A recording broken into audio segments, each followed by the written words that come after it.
Hello everyone, welcome to Trader Pro my web today. जैसे कि आप मेरे स्क्रीन पर देख पा रहे हैं, मैंने चार्ट ओपन किया है वारी एनर्जी।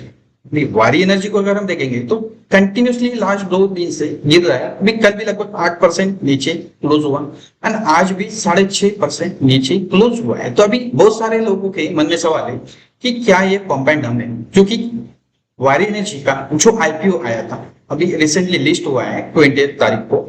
तो जो आईपीओ आया था वारी एनर्जी का, उसकी इश्यू प्राइस थी 1503 की इश्यू प्राइस थी। उसके बाद ये खुला 2500 पे।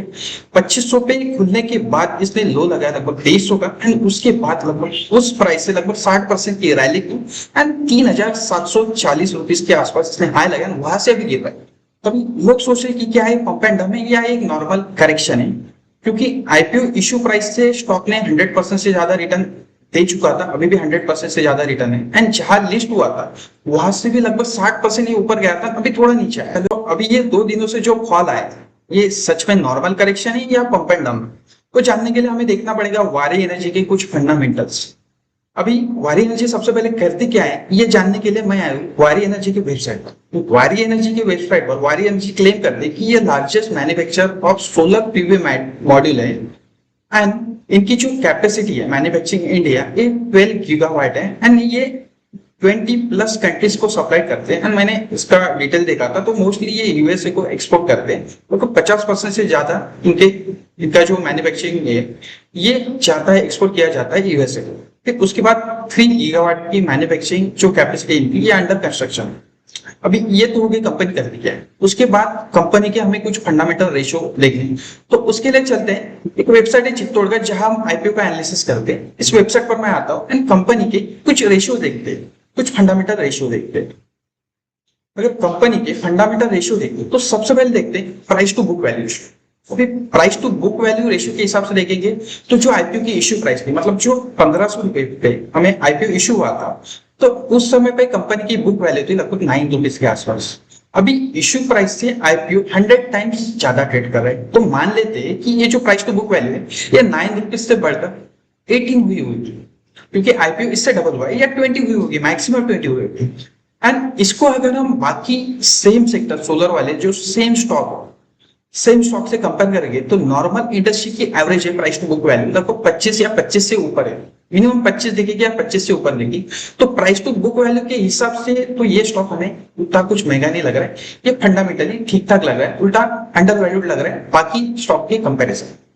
फिर उसके बाद प्राइस अर्निंग रेशियो, अगर पी रेशियो देखेगी स्टॉक का तो जो 1503 की इश्यू प्राइस थी उस समय पे उस हिसाब से जो कैलकुलेशन था पी रेशियो का, तो ये था लगभग 30 रुपीज के आसपास। तो यहां से भी डबल हुआ है, तो पी रेशियो के हिसाब से मान लीजिए कि 60 हुआ होगा या 65 हुआ होगा या मैक्सिमम 70 हुआ होगा। एंड इसको अगर हम कंपेयर करेंगे बाकी सोलर वाले स्टॉक से, तो सोलर वाले स्टॉक का जो एवरेज पी रेशियो है वो लगभग 100 रुपीज के आसपास है।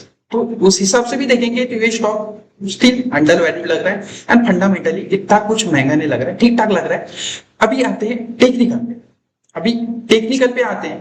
टेक्निकल पे अगर हम देखेंगे तो यहां से एक वर्टिकल वैल्यू है, तो हमें पता है कि मार्केट सीधा प्राइस जो होती है, प्राइस सीधा ऊपर नहीं जाते हैं सीधा नीचे नहीं जाते, प्राइस हमेशा रिट्रेसमेंट करते हैं।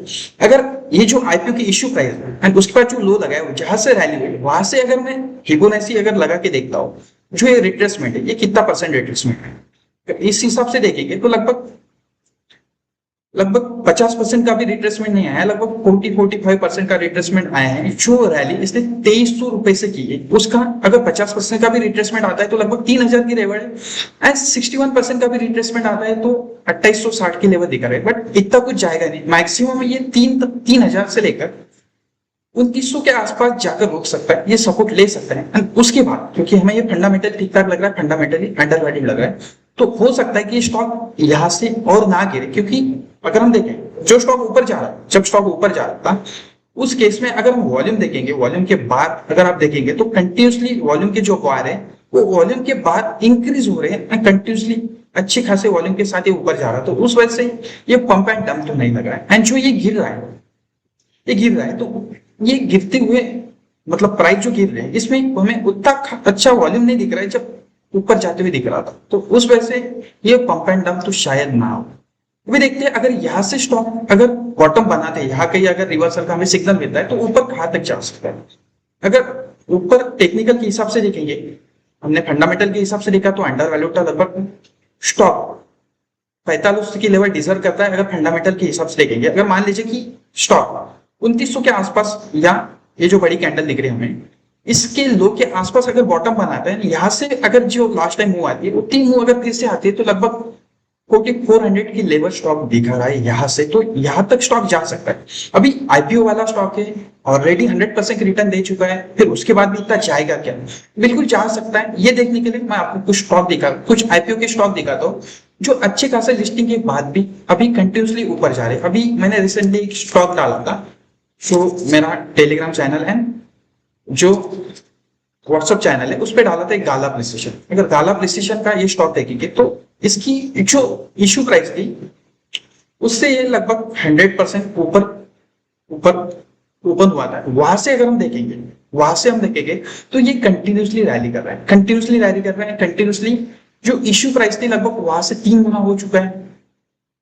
और एक केआरएन वाला स्टॉक था, केआरएन वाला अभी रिसेंट आईपीओ, ये भी इश्यू प्राइस से लगभग 130% ऊपर खुला था, वहां से ऊपर जा रहा है। अभी ये बाकी स्टॉक से सोलर वाला स्टॉक है, इसका फ्यूचर अच्छा है, तो ये था कुछ बाकी स्टॉक के मुकाबले बेटर है। अभी जैसे एक आईआरए डी का एक आईपीओ आया था लास्ट नवंबर मंथ में आया था, इसको भी देख लेते हैं। ये सेम मुझे वारी जैसा, अभी जो वारी में फिलहाल प्राइस एक्शन हो रहा है, सेम प्राइस एक्शन मुझे इस आईपीओ में लास्ट टाइम होता हुआ दिखा था। अभी ये जैसे आईपीओ है, अभी इसको अगर देखेंगे तो इसने भी लगभग एक वर्टिकल रैली दी थी। पहले ओपन होने के बाद थोड़ा रुका था ये, फिर एक वर्टिकल रैली दी थी, फिर उसके बाद ये धीरे धीरे गिरा था। वारी अभी कंटिन्यूसली 2 दिन से गिरा, ये भी थोड़ा गिरा था, फिर उसके बाद एक कंसोलिडेशन हुआ, एक बॉटम बना इसने ना, फिर से एक बड़ी मूव ऊपर की ओर दी। तो हो सकता है जो वारी हमें अभी फिलहाल गिरता हुआ दिख रहा है, तो वारी में भी ऐसा कुछ हो सकता है जो आईआरडी में हमने होता हुआ देखा। जैसे आईआरडी ने एक बॉटम बनाया, एक वर्टिकल रैली देने के बाद एक बॉटम बनाया, फिर और एक बड़ी रैली दी, तो वैसे वारी में भी हो सकता है। फंडामेंटली भी लगता है कि स्टॉक दे सकता है, क्योंकि स्टॉक डिजर्व करता है। जो 4400 की लेवल हमें टेक्निकल बेसिस पर दिख रहे हैं, 4500 की लेवल, 4400-4500 की लेवल शायद स्टॉक यहां से दिखा सकता है। मतलब यहाँ जब बॉटम बनेगा तो जो एक मूव आएगी अपसाइड में, तो हो सकता है स्टॉक 4000 की लेवल दिखाए। तो हमें अभी क्या करना है, अभी फिलहाल वेट करना है। अभी जिन्होंने हायर प्राइस पे लिए, अभी हो सकता है वो लॉस में हो, कुछ लोग पैनिक कर रहे हैं, तो अभी क्या करना है, अभी बॉटम बनने का वेट करना है। अभी हो सकता है बॉटम बनने के बाद कुछ लोग एवरेज करें, कुछ लोग एवरेज कर सकते हैं, या जो एवरेज नहीं कर सकते वो जो पोजीशन लेके बैठे होल्ड कर सकते। मैक्सिमम ये 3000 या 2900 की लेवल टच करेगा, यहाँ से बॉटम बना के बिल्कुल 4400 या 4500 तक जा सकता है। तो ये रहा ओवरऑल वारी एनर्जी का टेक्निकल एंड फंडामेंटल एनालिसिस। अगर वीडियो अच्छा लगा है, कुछ नया जानने को मिला है, कुछ नया सीखने को मिला है, तो बिल्कुल अपने दोस्तों का शेयर कीजिए, एंड चैनल को सब्सक्राइब नहीं किया तो सब्सक्राइब कीजिए। And thanks for watching.